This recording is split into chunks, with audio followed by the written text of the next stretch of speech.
জাকাত যাদের উপর ফরজ, কোরবানি তাদের উপর ফরজ। একটু বেশ কম আছে। জাকাতের বিষয়টা হলো হাওলানে হাউল, 1 বছর অতিক্রম করতে হবে।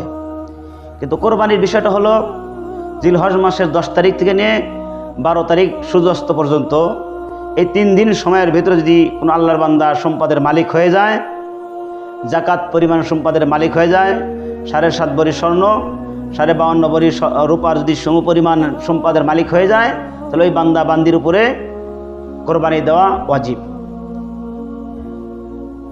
এই বিষয়ে আমি আপনাদের মাঝে দলিল নিয়ে আসছি।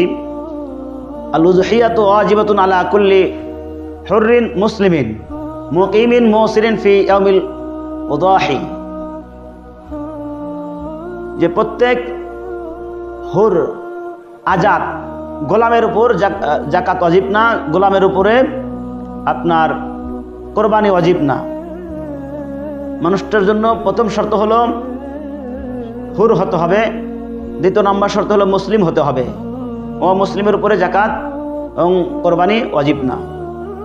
মুকিম হতে হবে, মুকিমের উপরে কোরবানি ওয়াজিব। মুসাফিরের জন্য কোরবানি ওয়াজিব না। মুসির, যে সম্পদশালী, সম্পদ আছে, তার জন্য কোরবানি করা ওয়াজিব।